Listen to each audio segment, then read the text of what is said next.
আসসালামু আলাইকুম বন্ধুরা, কেমন আছেন আপনারা সবাই? আমি ভালো আছি আল্লাহর অশেষ রহমতে। আশা করছি আপনারাও সবাই ভালো আছেন।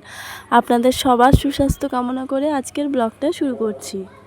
তো আগের দিন আপনাদের দেখিয়েছিলাম আমার উনুনটা কিন্তু পুরো ভেঙে গেছে। তো আমার শখের উনুনটা ভেঙে গেছে। তো সকাল থেকে না খুবই মন খারাপ।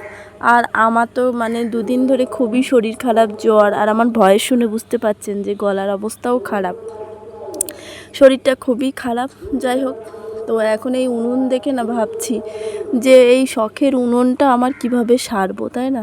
কিন্তু সারতে তো হবে, যেহেতু রান্নাবান্না করতে হবে। তো সেটা নিয়েই চিন্তায় ছিলাম। তো বসে বসে একটু ভাবলাম, তারপরে দেখলাম যে না, আর আমাদের রাস্তায় ড্রেনের জন্য মাটি কাটছিল, সেখান থেকে একটু মাটি নিয়ে আসলাম। মাটি নিয়ে এসে আমি বললাম এবারে উনুনটাকে মোটামুটি ঠিক করতেই হবে। যাই হোক, উনুনের ছাইটা তুলে নিলাম।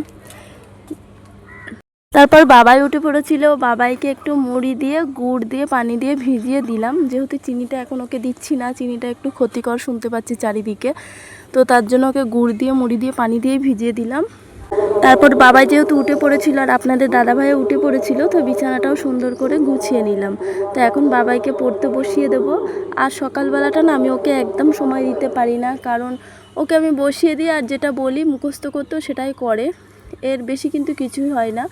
আজকে যেহেতু শুক্রবার, এখানে সমস্ত জামা কাপড় গুছিয়ে রেখেছি নামাজে, বাবাই আর আপনাদের দাদাভাই নামাজে যাবে।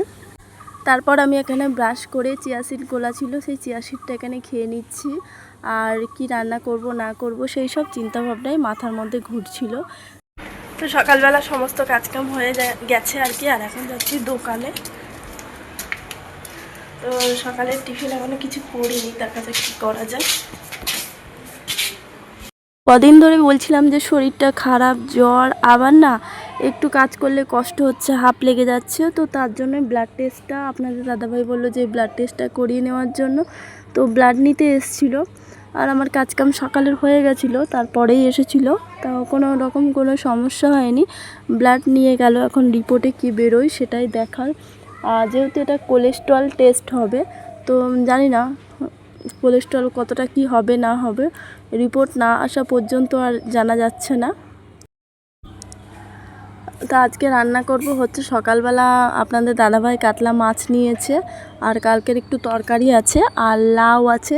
ওই যে আপনাদের দাদাভাইকে একজন ভাই করেছিল, সে দিয়ে গেছিলো, সেই সবজি মবজি আপনাদের দেখাচ্ছিলাম। তো সেগুলোর থেকেই একটা লাউ নিয়ে আমি রান্না করব আজকে। ইচ্ছে আছে লাউ ডিম করব।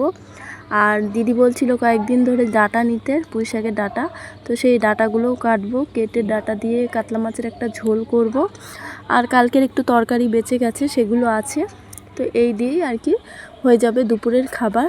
কিন্তু কিভাবে করব জানি না, একদম শরীর একদম চলছে না, শরীরে কোনো জোর নেই। ঠিক আছে, তবু করতে হবে, দেখা যাক। আর এই যে আপনাদের দাদাভাই আর বাবাই কিন্তু রেডি হয়ে গেছে, ওরা মসজিদে যাবে তাই নামাজ পড়তে। তো সবাইকে জানাই জুম্মা মুবারক আজকে। তো এবারে চলে আসলাম রান্নার জন্য। আর এখানে উনুনটা ধরিয়ে দিলাম, আর এখন হাঁড়িটা বসিয়ে দেবো পানি দিয়ে, পানিটা ফুটুক। ওই যে পানিটা ফুটছে, আর ততক্ষণে আমি চালটা ধুয়ে আনলাম।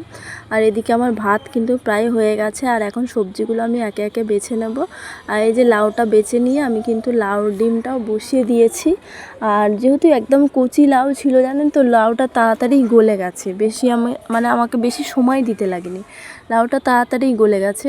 আর এত ভালো হয়েছিল না খেতে, আমার ছেলেকে দিয়েছি, ছেলে ওই দিয়ে ভাতটা খেয়ে নিয়েছে। তারপরে যখন কাতলা মাছটা দিলাম, ব্যাস আর খাইনি, বলছে আমি আর খাবো না। তো আমি জোর করে ওকে খাইয়ে দিলাম। তো আজকের তরকারিটা মোটামুটি সবারই খুব ভালো লেগেছিলো, সবাই খুব ভালো বলেছিল, খেয়েছিল। আর অসুস্থ অবস্থায় যাই হোক করে রান্না করেছি। আর দেখবেন যাই হোক করে রান্না করলে না বেশ রান্নাটা সুন্দর হয়। আমি দেখেছি ম্যাক্সিমাম এটাই হয়, যখনই দেখবো যে একটু এদিক ওদিক করে রান্না করছি না, তখনই রান্নাটা বেশি টেস্টি হয়।